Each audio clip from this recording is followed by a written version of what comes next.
determined and we just don't care who we play or who we maul. Our team's gonna rule them all.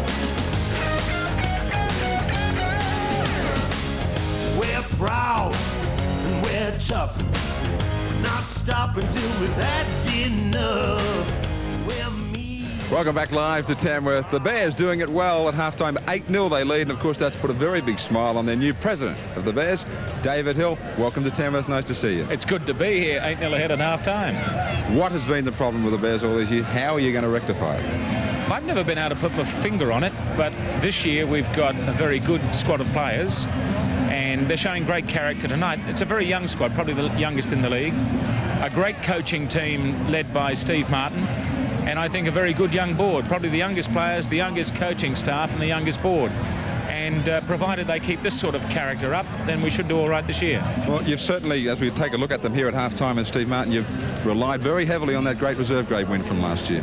Not totally. We've certainly got a very young and competitive reserve grade squad, all of them kicking the door down and deserving of a first grade spot, but we've got 14 reps in that North Sydney squad. But certainly tonight it's a very young team. Pat Jarvis is out with an injury, and I think there's only one player on the field over 25, so it just shows you how young the team is. Are you not busy enough these days to take on another job? Well, it'd be nice after 67 years if, without winning a premiership, to be party to the revival of North Sydney Fortunes. And if the club can show throughout the season the consistency. See, Norths on their day can beat anyone, and do, even when you played for Canberra. But it's the consistency of commitment. If they can maintain that character and commitment that we've just seen here tonight throughout 1990, then Norths have got to be a force to be reckoned with. All right, well, thanks for joining us. You don't have to do too much of this, or do you want to, for the first time ever, maybe throw to a commercial break? We're just going for a break. Be back with you soon. Of the Bears, beware. Of the Bears, beware. I always saw the school football as a great way a great avenue to get yourself into first grade, to have what was then called the Commonwealth Bank Cup competition. And if you played in a team that went well in the Commonwealth Bank Cup, then you could, a lot of the clubs would watch it. The games were on television, and it was a great stepping stone to get yourself noticed before you left school and sort of got into grade. I went to school at Ashcroft High, and we had a pretty ordinary footy team. And I made a decision to go to St Greg's at Campbelltown, St Gregory's College, the decision was really based on rugby league. In the end, it really helped my schooling a lot to go and do year 11 and 12 at St Greg's.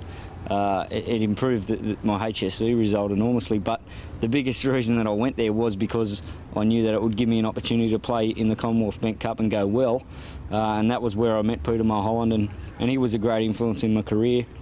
Really taught me a lot. It was amazing to go to grade after having played under Peter Mulholland at school, and I was meeting players who had played 4 and 5 years of first grade, and I had a better idea of what was going on as far as tactics, etc. in the game than they did, simply because I'd been under such a good coach in my schooling years.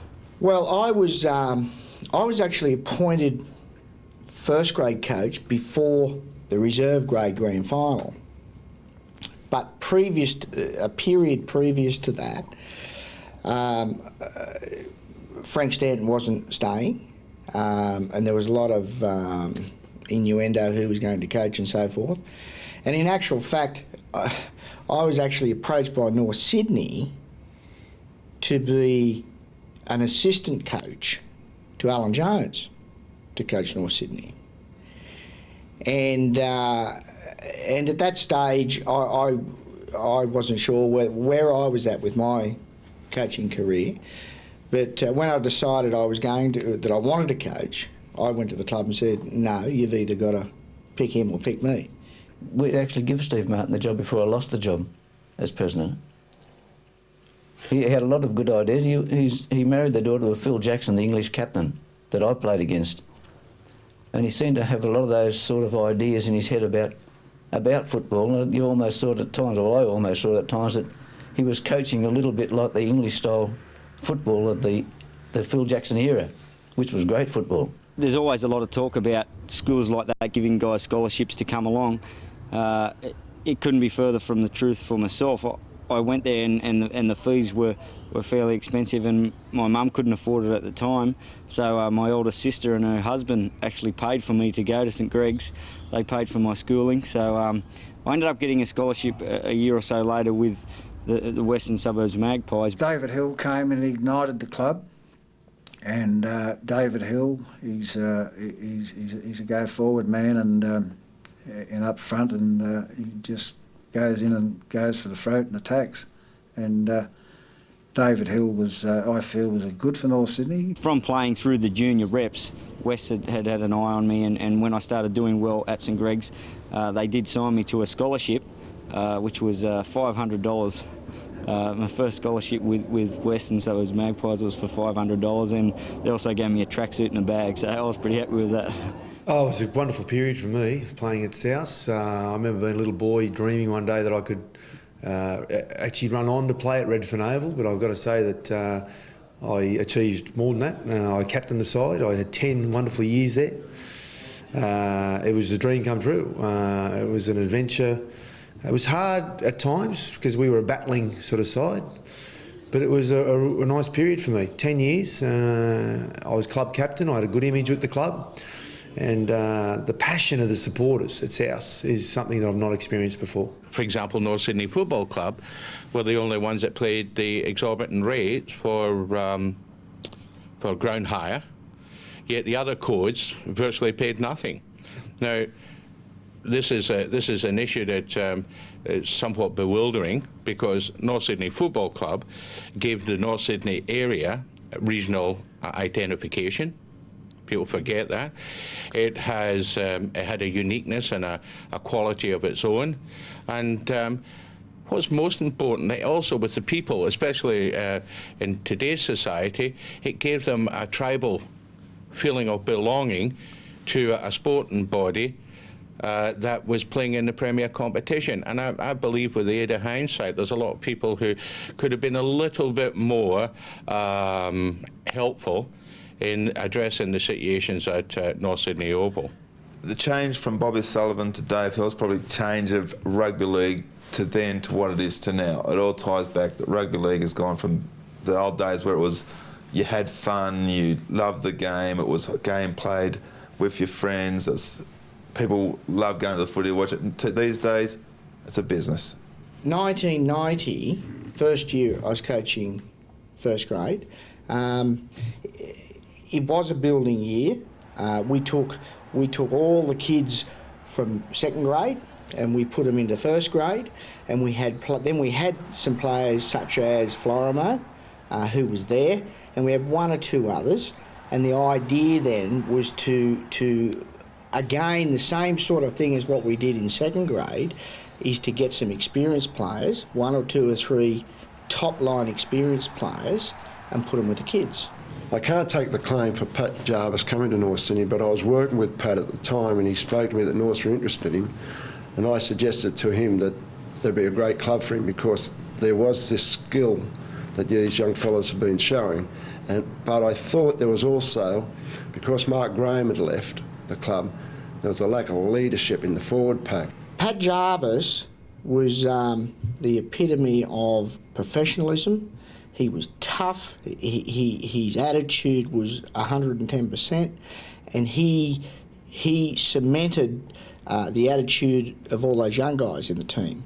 And he came in. He was respected, a real hard man, tough man, and he led up front. Steve Martin's style of coaching had a big impact on me individually. I know that he helped me get back into State of Origin selection, and he had a great impact on a lot of players in that time, and I firmly believe he set the stage for the 90s. The previous board and administrators had invested on a youth policy that was paying, and these people were not demanding the big money. We watched a video and he said that he's got a lot of young blokes he'd be like to be remembered for bringing them on and starting their careers and things like that, which is exactly what Jack Gibson had said about his Parramatta side years ago, that to have the input with the guys at the beginning and then see them go through to finish off something really good. A little bit of a story there. Peter Louis, when we beat Parramatta in the reserve grade grand final, Peter was coaching Parramatta second grade, and I actually appointed Peter prior to that game as our second grade coach, because I was coaching first grade the following year. The idea with Peter was that I was a younger coach. Peter had been at Parramatta under Gibson, under Money for years, and the idea with Peter was to bring him in underneath to provide stability for me. If you needed an extra work on your kicking game, you were expected to stay behind and do it. If you had a weakness or you needed to work on some part of your game, you were expected to get the videos and study the videos and those sorts of things. So he was very disciplined, and he set himself high standards. He set the team high standards. When the team failed to live up to those, be it on the field or off the field, there was a conflict with Steve and the players, because, as I say, he set such high standards. We couldn't always live up to them. Well, remember, Steve Martin was the club's first full-time coach, and probably something that should have been done 5, 6, 7 years earlier. What actually happened when I took over first grade, David Hill went into president. Basically, he moved the whole football operation out of North Sydney Leagues Club and put it at the Oval, North Sydney Oval. And we set up offices and gyms and everything away from the club and down at the Oval. I was responsible for the salary cap in those days and signing of players. So I used to do all that and then report to him. I was pretty flattered with the fact that I had 4 or 5 offers from pretty good clubs. Manly, Norths was a club that I had made an offer to me, and I looked like I was going to go to St George. But what happened was Craig Young got sacked suddenly. And there was a bit of turmoil at the club, and it came at a time where it scared me off, if you know what I mean. And I've got to say that I was so impressed by my dealings with North Sydney. Initially, I made contact with Steve Martin, the first grade coach. We sat down. I found him to be a bit of a character, that boyish, cheeky nature. I liked it. I liked what he was saying. I've been around for a while, so I knew my rugby league, if you know what I mean. I never had an opinion of Mario Fenech, because he had a reputation of being a bit of a hothead and so forth at South Sydney. I can remember Mark Kennan and myself went and we met Mario Fenech, I just can't think where, in town somewhere, and I sat down with him for 10 minutes. I said, "Well, sign him." I've got to say, I was criticised by a couple of acquaintances in the rugby league demographic that I won't comment on, but there was one particular first grade coach of a club that, when I say ridiculed me, laughed at my decision to go to North Sydney, which hurt me, and it made me even more determined to make a success out of it. Peter Jackson, extremely talented player.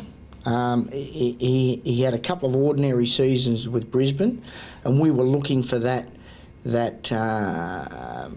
talent type player to add to what we had. I can remember flying to Brisbane with David Hill, and we met Peter Jackson in the airport, in a room at the airport, and we had a video and a TV, and we put some tapes on and we showed him and we chatted to him, and we signed him from there. He rang 2 days later and said he'll play with the Bears. To me, Steve Martin was good. He got me. I never played reserve grade while Steve was there. I got on fine with the guy. I was probably one of the few who did get on fine with him. A lot of people did not agree with his personality or the way he treated people, the way he was aloof, etc. And he was quite brutal sometimes, but in the same breath, he'd also go out of his way to look after you off the field. He'd help you with, if you're having problems at home or whatever. His door was always open. He'd always say that, although you'd be reluctant to step in. And he was always up for an argument. They were his words. So during a video session, if you had something to say, you'd say it, and he'd take you on. So in the end, video sessions were quite silent. And we were getting punished. We had punishments. We were doing this a running drill called a Californian, which was it was very tough to do, and you'd go up and down the field in a certain time frame.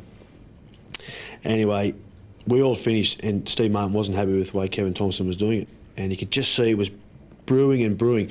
No one was prepared for what was about to happen, and when it did, everyone's jaw dropped to the ground. Kevin Thompson had to do extra ones, and he finished one. Steve Martin wasn't happy. Do it again. do it again. And you're very fatigued at this stage. Anyway, he was running the final leg of it, and Steve Martin says, "You're not going to make it, you're not going to make it, you're running late, you're not going to make it." And Kevin Thomas said, "Oh, I'm not going to make it." He said, "Tell you what I'll do, stick the contract up your ass, I'm out of here." And he ran out the gate and kept running. And that was it. He never came back. That was the end. His contract was torn up on the spot. He said, "Stick the contract, I'm gone." And we were going, "Oh my God, he just walked away from a football contract." I went to New Zealand. We were looking for players. I had a couple of contacts. We got a heap of tapes and we looked at rugby union games. I went to Hamilton, watched Waikato play somebody else, and Paul Simonson was playing. And so was Daryl Halligan. And funnily enough, I watched these guys and I was quite happy with what they did, and I watched tapes and did some homework and so forth. And I can remember driving back from Hamilton to Auckland, and David Hill had been chasing me all day. And I ended up phoning him and he said, "Well, what have you done?" And I said, "Well, look, I've found these couple of guys and I think they're all right, but I'm just not quite sure." And he said, "Don't come back without signing them." So I had to drive back down to Hamilton, and I signed Simonson on the spot that day or the next day. And Halligan, we flew him to Australia and signed him in Australia. We had brief talks, and I ended up coming over here for a little chat with him, and sort of things progressed from there. The main importance here is for the Bears to continue to do well, and hopefully I can be a part of that. I find it's just a matter of getting yourself into a rhythm with the goal kicking, and some weeks I might come down 2 or 3 times, other times I might only come down a couple maximum, just depending how I'm striking the ball and what sort of rhythm you've got into. But you get yourself into a routine and things start to go all right for you, and just goes from there. The way you place the ball is a little bit unusual. Can you just tell us a little bit about that? Yeah, sure. It's probably happened in the last 2 or 3 years, and Grant Fox was the first one. I think everyone in Australia knows Grant Fox. He placed the ball a little bit forward and tend to give him a bigger sweet spot to kick the ball at, the place where he strikes the ball. And, once people sort of play around in training and start striking the ball a little bit better by doing that, they tend to keep it, and that's just what's happened. 91 was a year where I entered the unknown, leaving South. I just thought to myself, I could never, ever imagine putting on another team's colours. I'll never forget the first time when the season was getting close, we actually had to put our jumpers on and take a team photo. I remember slipping the North Sydney jumper on, looking in the mirror, and just not believing what I could see. It was quite hard to sort of see myself in the red and black. And I was worried about the North Sydney supporters. I thought, well, how will they accept me? North Sydney's a completely different club to South, financially a bit better off than what Souths were, professionally run a bit more than we were. I was concerned about how they'd accept me, but mate, I tell you what, it was just incredible. I was welcomed with open arms. I brought an ingredient to the club that they were probably lacking. I was one of these passionate, win at all costs blokes that wanted to succeed, and I had a group of young blokes that were willing to come along for the ride. When I came in 91 as the chaplain, I was in my late 30s. I'd played football and loved rugby league. So I had a sort of a fantasy idea, I think, that I was going to run with the guys and kick a ball and throw a ball and all that. But obviously they were young and fit and I was getting old. So I hoped that it was going to be a more active role of actually mucking around with the players, but it became a lot more passive, just sitting and really having conversations on the bench. I personally used to make sure that I did everything by the letter because I knew the young blokes were looking at me. I was always on time for training. I was fanatical about discipline. Pat Jarvis was very similar. I mentioned before that North had bought some big players for the 91 season, and here they are. Yes, they've broken my heart. Mario Fenech, former captain of South Sydney, Peter Jackson, Andrew. Brisbane and Australian centre, and hockey thing. Philly Blake. Philly Blake, genius try scorer and the bastard left South. Because these guys are A-grade rugby league material and they're all playing for North now. Now you were something of a hero at South. You spent all your growing up years there. Everyone looked like a guy. Yeah, he was like he was like a Maltese guy. Absolutely. I've heard that Mario would take crippled children. called Mario. Yeah. As soon as he ran out, we all ran out behind him. I've heard that. In fact, you were very influenced by Mario because you actually wanted to become Maltese after you met him. Well, that's right. He actually married a Maltese girl. Yeah. He's my sister. He's now got some Maltese kids that are called Maltesers. Let's get controversial here. Let's talk about the sore point. I mean, failure. Neither of you have played for Australia. Jacko, you were in there for like 8 minutes and then out again. What's the story? How many tests you played? I remember when I first met Mario Fenech, and he stepped right over and shook hands and said, "G'day, I'm Mario, what can you do for us?" And it's hard to put into one sentence, what does a chaplain do? You know, so I said the first thing that came into my mind, which is I take a good funeral. And he looked a bit stunned. Tony Ray was a great captain. Tony Ray, with captains, I think you've got to have people that do things for the team and make decisions for the team. They don't have to be the best player in the team, but they've got to be strong on the field, and they've got to control what's going on, and they've got to make sure that the team plays the way they should play. And that takes a strong person of good character who can control players and can control games under pressure. And Tony Ray could do that. Before we went out on the field, Steve Martin would always say, go out there and do the best that you can do. And I just did that. And I think obviously it improved my work rate. I had a high work rate. I was known as a defender. And obviously that took caught the eye of the Queensland selectors. And once you get into a Queensland side, which was the 1991 Queensland side I first made, it's pretty hard to get out of one of those sides. And I just kept going. A special occasion today at Bear Park when the club honoured its favourite son, Ken Irvine. Ken's wife Val made the trip down from Queensland to officially unveil the new Ken Irvine scoreboard.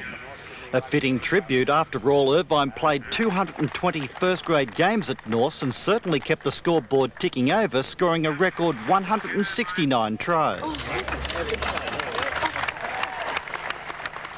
There's no doubt Ken would have enjoyed the way his old club started the season, although Nigel Gaffey put the Raiders in front after just a few minutes of play.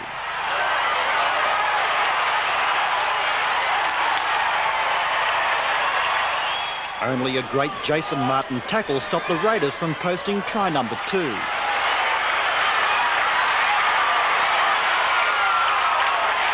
But the score was still 4-4 at half-time after Darryl Halligan potted a couple of penalty goals.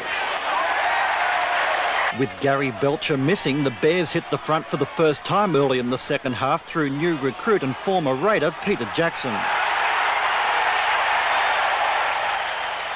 The conversion put the Bears up 10-4.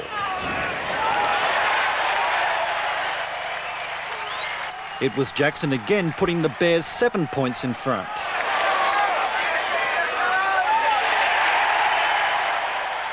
And that point proved decisive.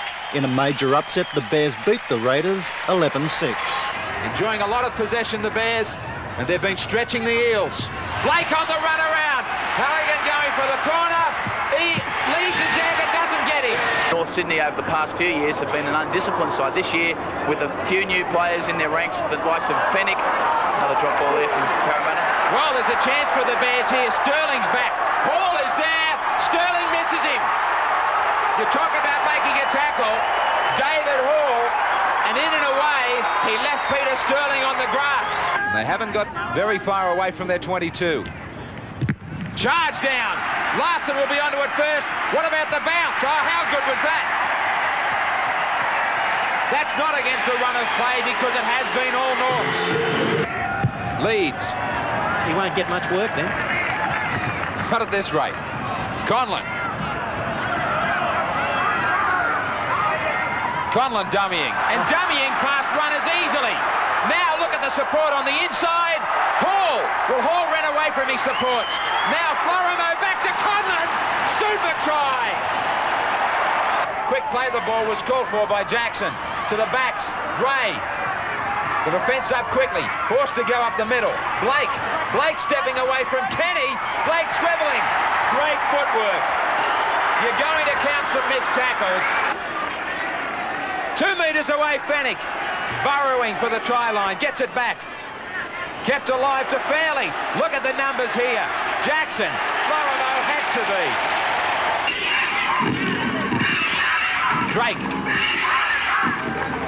Standing. Getting it back for Bell. Now, likewise for Greentree. Up the middle is Laurie, and they'll get one under the post.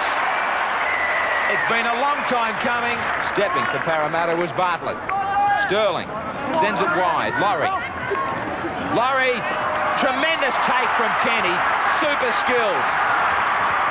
Can Leeds get to him on the outside? Beautifully taken himself. He starts once more. Halligan's there. Inside is Lydiard. They're at the wrong end of the scoreboard. But have a look at the skill in this try. Well, they are, because Sterling's at least got some football under his belt, and he's had that shoulder tested, and perhaps it's going to be a good thing for them.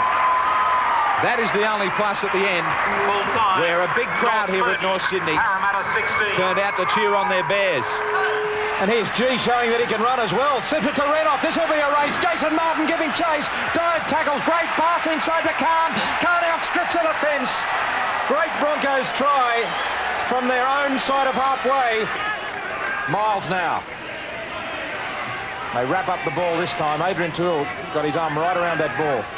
Kerrod Walters only 5 metres out. Wide for Khan. Khan splits them and he's over. Fine try there by Willie Khan. Norths need more of that. Jackson. Ray. Good ball onto Fairley. Fairley slips it back. Martin now. Good backing up. Still going is Jason Martin. On to Fennick. He nearly dropped it. Larson for the corner. Haswell with him. Larson plunges over. And that's a great try. Inside the Broncos quarter line now. Martin. Dummies to Toole. Jackson keeps it going. Jarvis. Conlon hands it on to Florimo. Out it comes to Halligan. Halligan for the corner. Across comes a cover. Great try. Great try, North Sydney. Referee Harrigan checks with the in-goal judge. Awards the try. Well, Norths have done it twice. Fantastic hands right across the backs. Just inches in from touch. Very important kick. Halligan hits it beautifully. It's going straight as a die. What a kick. What a pressure kick. Joe Kilroy on the reserves bench. Toole almost sights a little opening. The Broncos under pressure here, only 5 metres out. Tony Ray in a dummy half. Martin. Jackson slips the ball for Blake. Blake has the ball. Florimo will score. Florimo in for the try. Well, Phil Blake is just so dangerous.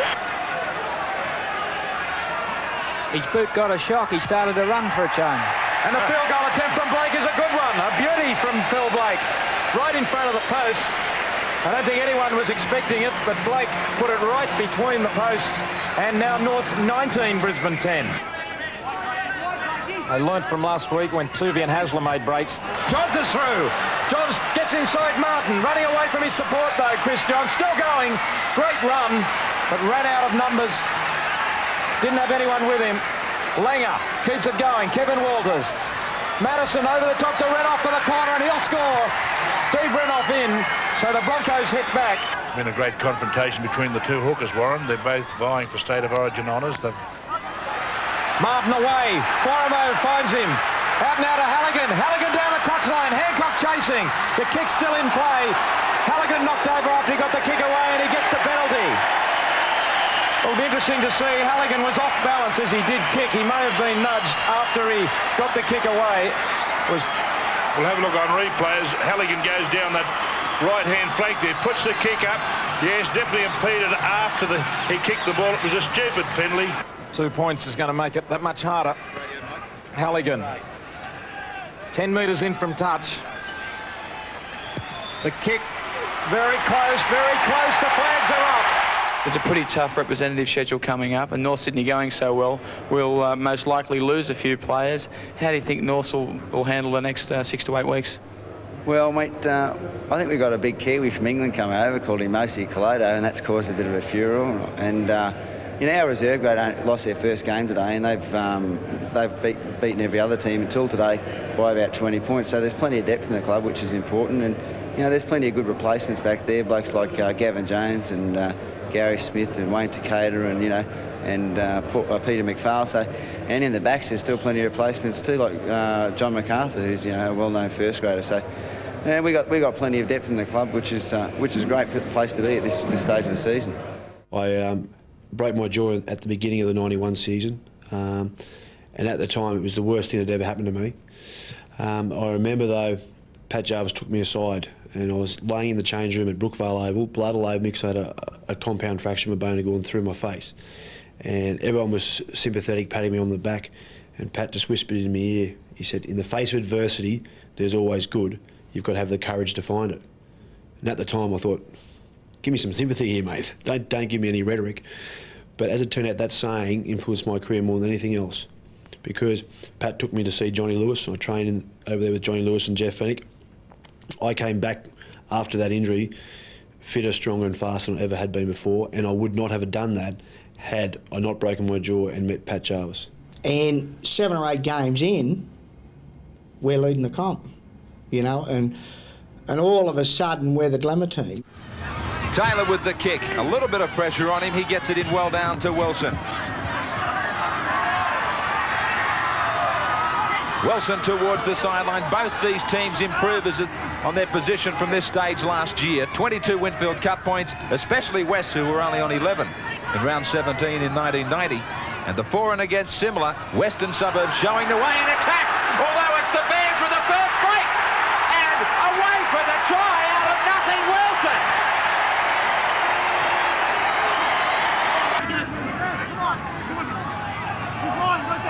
Jackson. The call back inside to Wynn. Now outside to Cassano. Cassano gets it away. Simon's taking on. Wilson steps in, beats Soden. So West reply with a try of their own. MacArthur still off the field. Having that injury strap. Florimo, quick hands to Hall. He will take on Devine. Chip and chase. He's put down. Devine will be in the bin. No, he won't.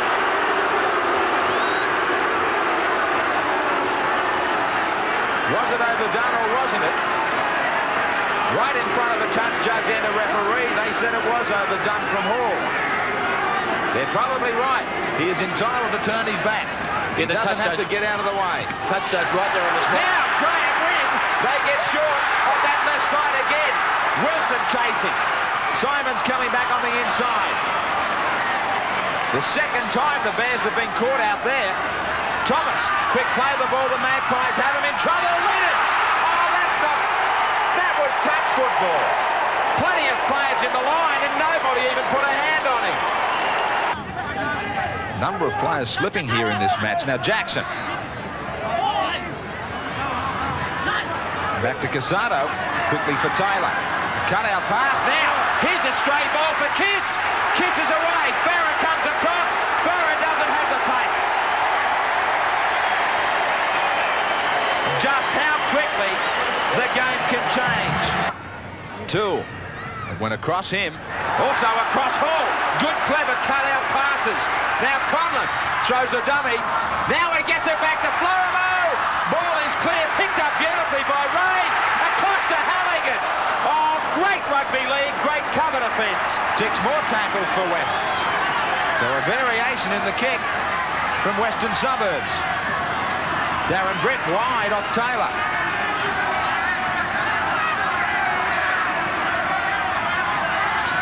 Farah tries to show the way up the middle. He nearly got to unload to Flanagan. Taylor.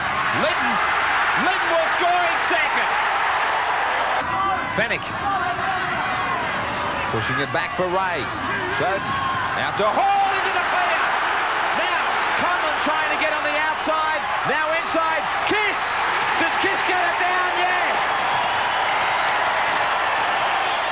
In Australia, we saw the banning of all tobacco products on television and on radio, and a giant loophole left in the law, which allowed the tobacco companies to advertise incidental to sporting coverage, and they've bought up the naming rights of the great, glamorous and popular Australian sports.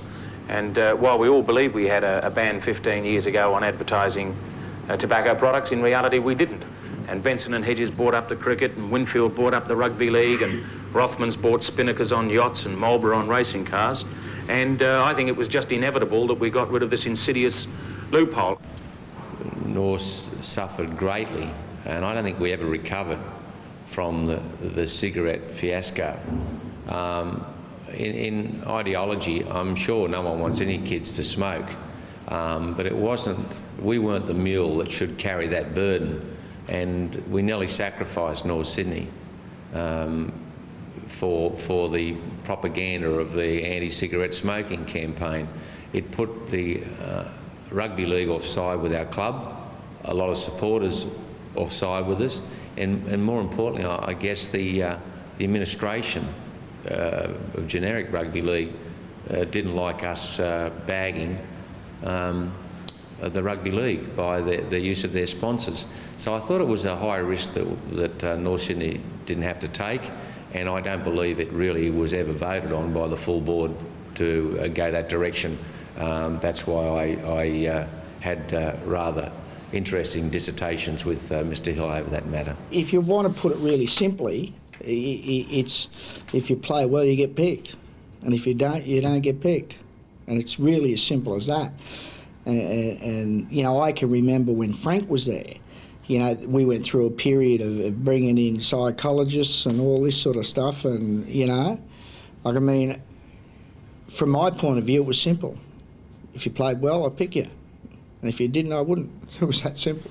Some of the terms he introduced to the club were things like arm wrestle. Let's play the arm wrestle, which meant you just played your 5 tackles, you kicked down the opposition, and they played theirs, and that made sure that they were the first team to make the error, play the arm wrestle, and once they made the error, you retain that field position, and then you got the chance to attack.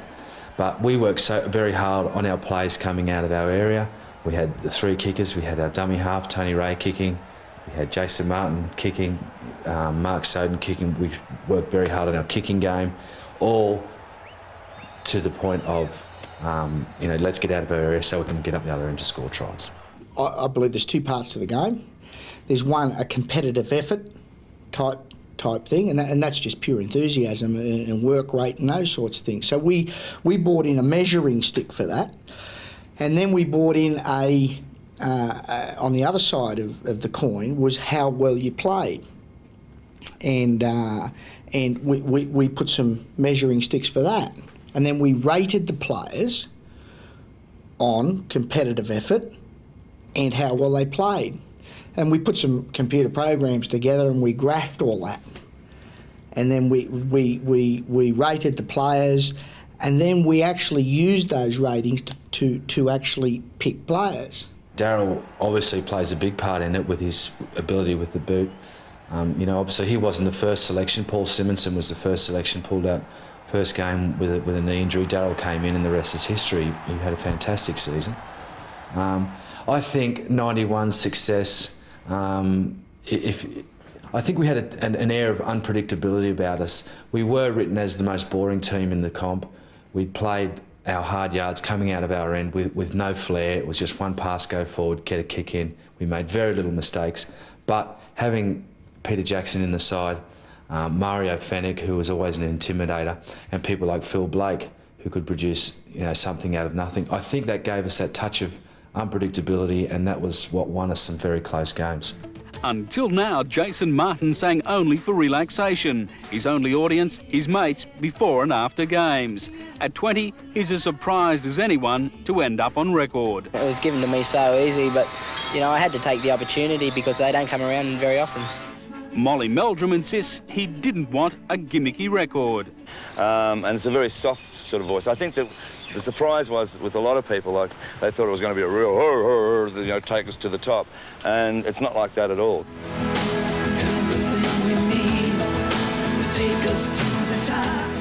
Legendary Bear, commentator and crooner Frank Hyde launched the single. His records came well after he retired, which he thinks was just as well. It wouldn't have been accepted in his day. I don't know just how I would have fared with the rest of the team. For example, if I suggested I was going to make a record, you know, I think they'd dump me in the mud. But Martin's North Sydney teammates join him in the song. What sort of things would they say? You know, the rock star lines and the Jason Donovan and all that sort of things. But they can't say too much now because they're in it. For the first half of the season, we were on top of the comp. Back end of the season, we had a little bit of a lull, and we end up running, golly, I think it was joint second off the top of my head. But we had a little bit of a lull right at the end, and then we kicked again as the semi-finals come around. Well, the semis in '91 were a fantastic experience. They were my first taste of big-time semi-football. And, I mean, the Manly match itself, I still remember it. It was a great match. We played tremendous football. We were deserved winners, and we were playing real semi-final footy. And I think, even though we were the underdogs, and we have been for many years, I think that having won that match was our first realisation that we may be a chance this year. Jackson, easy. Absolutely awful defence. Acceptable in a full game.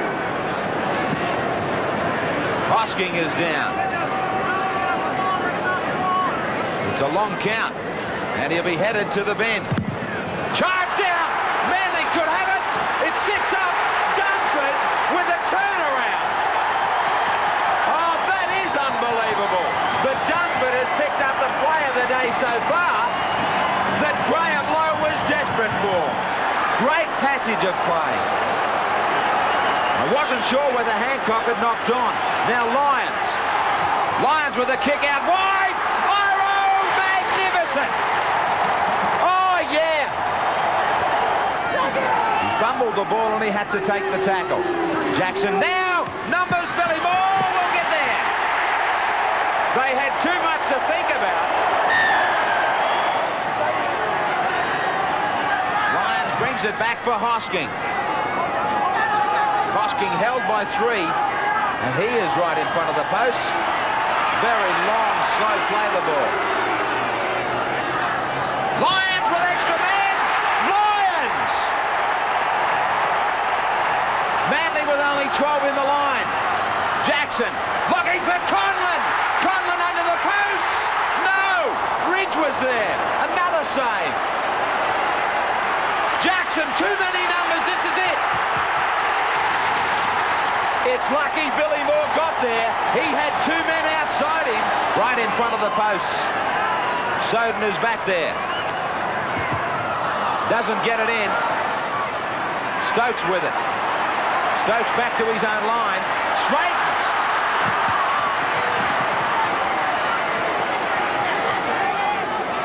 Are we finished with the drama yet? We've just started the 15th round. Awful pass from Turvey for Lyons. That's it, good night. And the bell's gone. Manly are not quite knocked out. They will shape up to Canberra, but the Bears will have a chance at the minor premiers next Sunday. So we went into the Penrith game very confident as well, and obviously, Darryl missed a couple of goals, which is unfortunate that the finger's pointed at him, but I still think our game was down a little bit compared to the week before. I remember Bob Sullivan and I were out there watching it, and we were totally convinced it was just a matter of turning up, and which it was, and I think Daryl Halligan missed all goals that day. You can't blame Daryl. I mean, Daryl kicked goals from all over the place in every ground that we played on to get us where we got to. So people do have off days, and I suppose if that's the jinx, then yes, Daryl had an off day, and that was the jinx. North's in trouble here just before half-time. They're in a ton of trouble. It was the most frustrating thing I've ever been involved in, just sitting there, and it was, and here was this Rolls-Royce football team. Soden. Taken nicely by Zurab. Good space. He goes across the paddock. Unbelievable. If they wanted a rev up, it has been provided by Penrith. The major semi-final and the minor premiers give Norths a chance to climb back. Penrith trying to hang on out wide. The kick. Hall's coming. Zurab's there. Zurab's too late. They get it. Alexander has spent a lot of time there in that position for this Penrith club. Billy Moore on the fringe. That's better support. Jackson. Where's the support for him? He beats Alexander easily. He gets it out for Hall. Hall gets a double. What a try! Look out! That 69-year wait, it might be over. Alexander, 3 from 4. His kicking is the difference at the moment. The scores are locked together, but Halligan hasn't been able to put the chances over.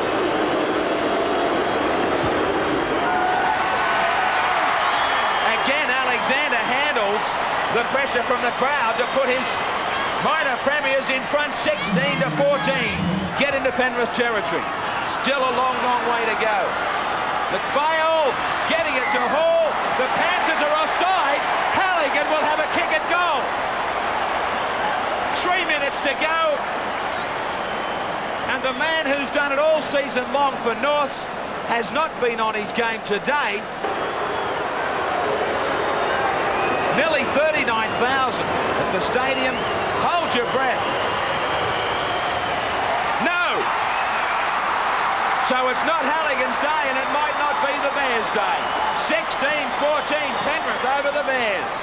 I believe that we were the best team in 1991. I believe we were the best team in the competition, and I believe we should have won the 1991 competition. Well, Canberra, we started out like a house on fire. We scored 2 tries early in the game, and they were a great football team.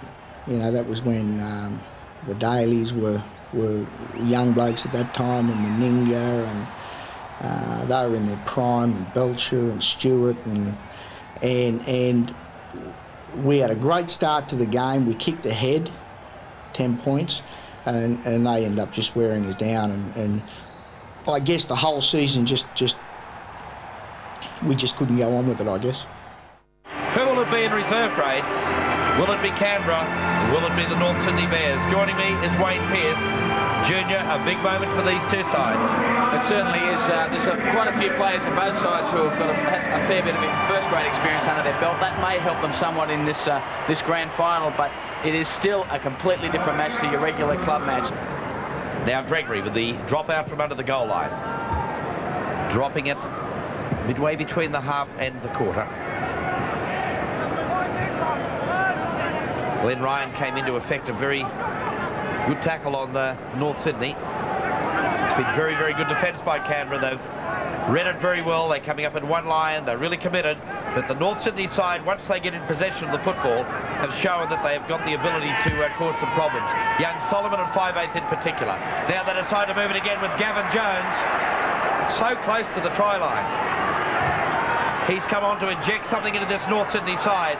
Now a chance. Alexander is in under the posts. No tries in 1991 until that moment, and it's put his side in the lead in this grand final. 34 goals and 98 points in reserve grade. We saw Jason McLean bring up his 200 in under-21s. MacArthur posts his 100 points for the season and gives the Bears the lead by 6 points to 0 in this reserve grade grand final, 1991. Jones unloaded the pass for Solomon. Now Wilson's in the line. He threw the dummy. Oh, beautiful ball. Hall loves scoring tries, and he's going to do it on grand final day. No try. What a tackle from McDonald. Well, I'd like to have a look at that on the replay because it was very, very close. I think you'll find it is the correct decision. I'm sure he took the corner post out. This will tell it. Yeah, Phil Carey, great work from Phil Carey to try and push him over wide. Yes, the corner post definitely taken out. Great work there from Darryl McDonald to come across and throw his full body weight at David Hall. And there's Ros Kelly, their #1 supporter, our Minister for Sport, the friendly wave of Ros Kelly.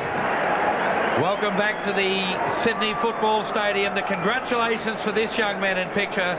He's cemented the 6th premiership for North Sydney, I can assure you. A superb individual skill for young Noel Solomon. The young fellow from North Queensland. MacArthur ran wide. He spotted the gap. Poor defence from Boyle. Too much pace from McDonald.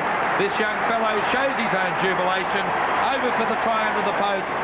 It's 10 points to 2 in favour of the North Sydney Bears. Great individual skills, Wayne. Boyle plays the ball for McDonald.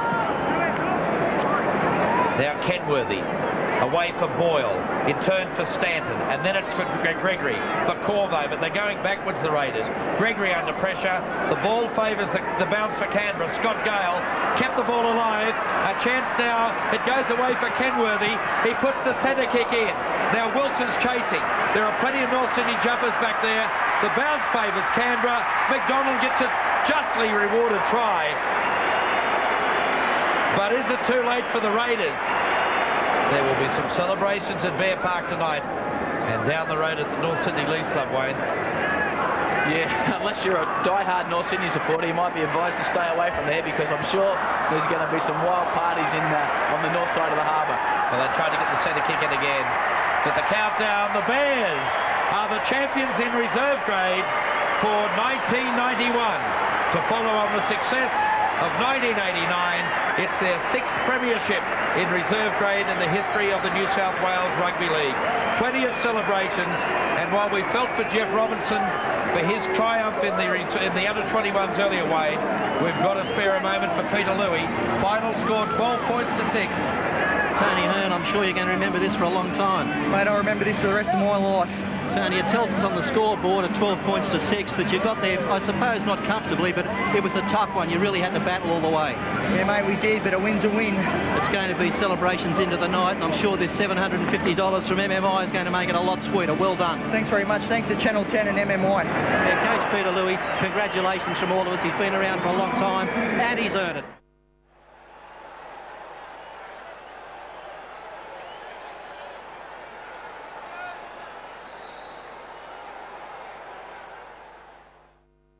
We got to a certain level in 91, so we felt that we deserved to be treated a little different. Now, he had a very abusive way of talking to conditioners, to trainers, to players if they were doing things wrong. I remember one occasion I turned up to a meeting and he didn't want me there, I think probably because he had too much language that he wanted to use, and he wanted to be free, so he sort of just pushed me out. I think the principal players in the whole incident would be the players on one side and Steve Martin on the other, and we were all responsible. We had players that contracts were up and they were getting signed into big money, and all that started to take effect. And all of a sudden these players were now, you know, contenders to play State of Origin football and play for Australia, and did. And all that built up, and it just crashed a bit. It just took away from what we'd done for the last 4 years. Now they're just outside the 22 line. Oh, gee, was that high? It was high. It was Mario Fenech. He will be called out. Very high tackle on the centre. Ian McCann, he hasn't moved. The referee's seen the tackle. He sent him off. He's gone. Mario Fenech has been sent off. Steve Martin is a type of coach, very domineering, and the players in the team needed to grow. If we were going to be successful, we had to grow and develop. It's one of those natural things in life. Because you're up against an opposition who are watching you week in, week out, if you don't grow and develop, all of a sudden, tactically, you're very easy to counteract.